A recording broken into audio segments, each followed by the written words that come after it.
In New York, there are people who are considered untouchable. Dr. Alistair Finch was one of them. He could hold another person's heart in the palm of his hand, a god in the medical world, known by the moniker, the Golden Hands. But he couldn't protect his own heart. Or rather, someone didn't want it to keep beating. On a late autumn night, St. Jude's Memorial Hospital was submerged in its characteristic silence. The hallway lights were cold, the sound of machinery a steady, rhythmic beep. Head nurse Maria Flores, on her night shift, felt that something was amiss. The light in Dr. Finch's office was still on, even though it was nearly 11 p.m. She knocked on the door.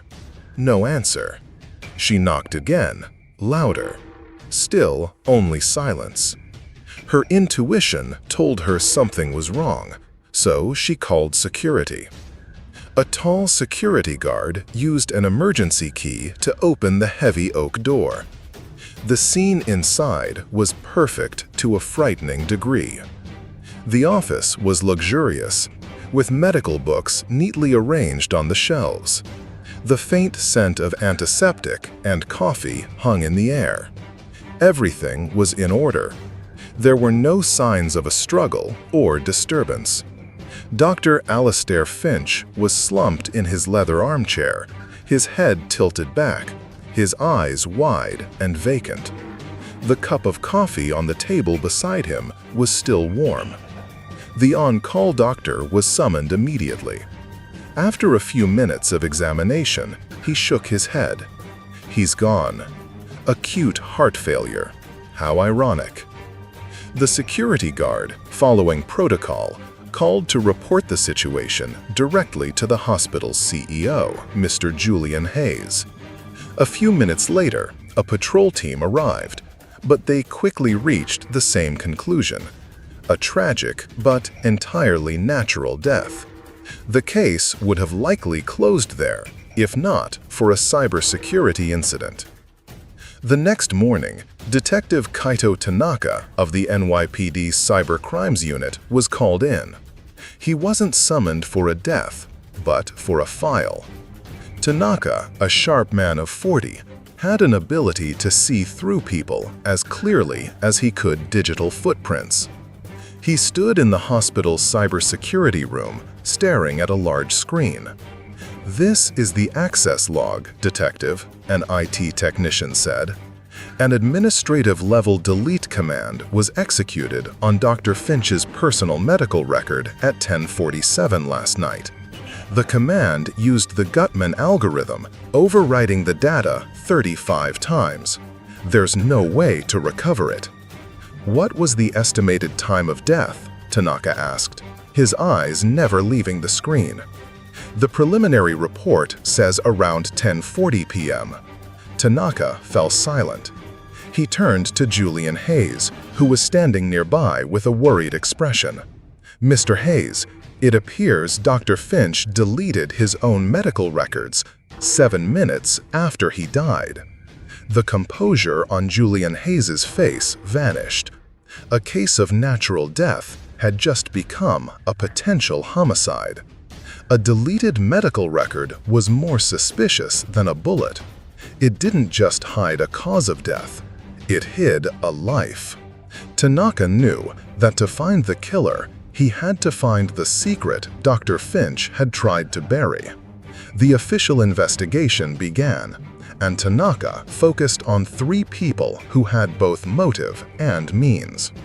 The first suspect was Dr. Lena Petrova, Dr. Finch's star pupil. In the conference room, she appeared sorrowful, yet maintained her professionalism. "My account? Impossible," she said. "I was in a heart transplant surgery all last night. The operation lasted 6 hours and ended at midnight. The entire team can vouch for me. But the delete command was executed using your account and password," Tanaka stated.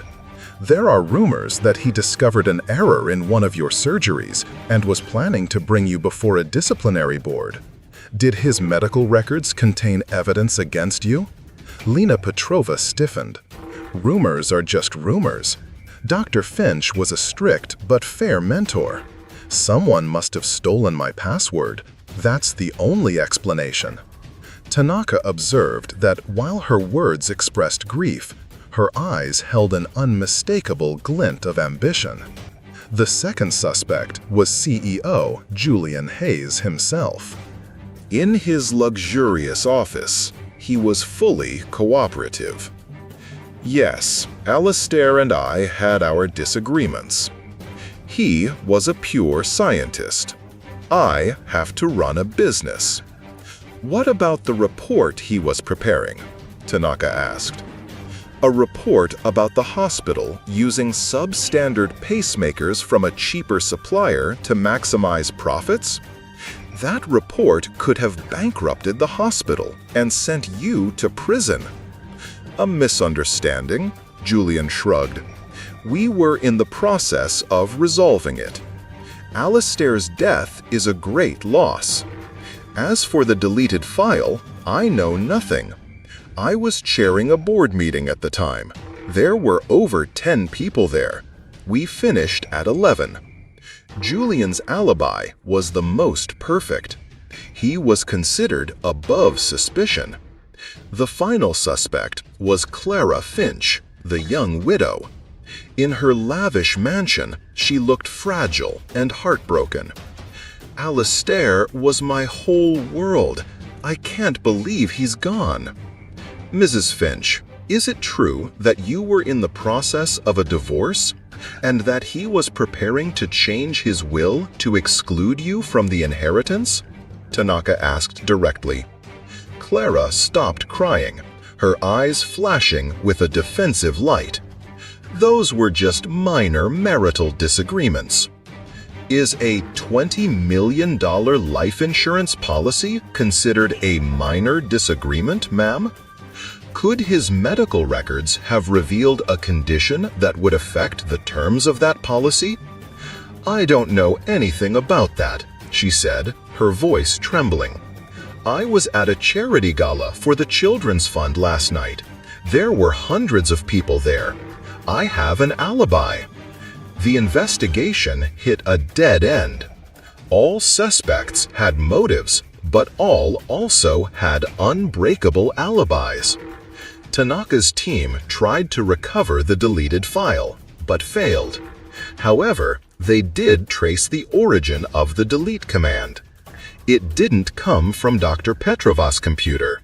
It was routed through a complex series of virtual servers, but its point of origin was a terminal deep inside the hospital's main server room.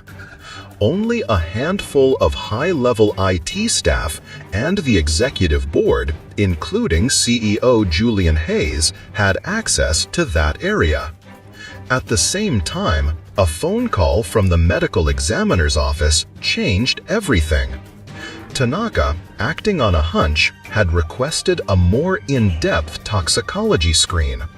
The autopsy results were shocking.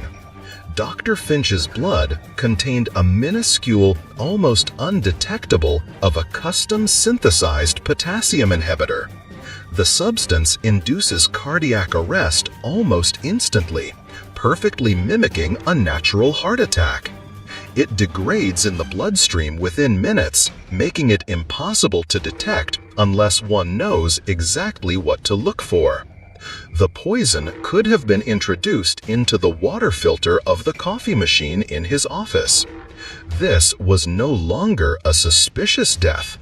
This was a perfectly planned murder.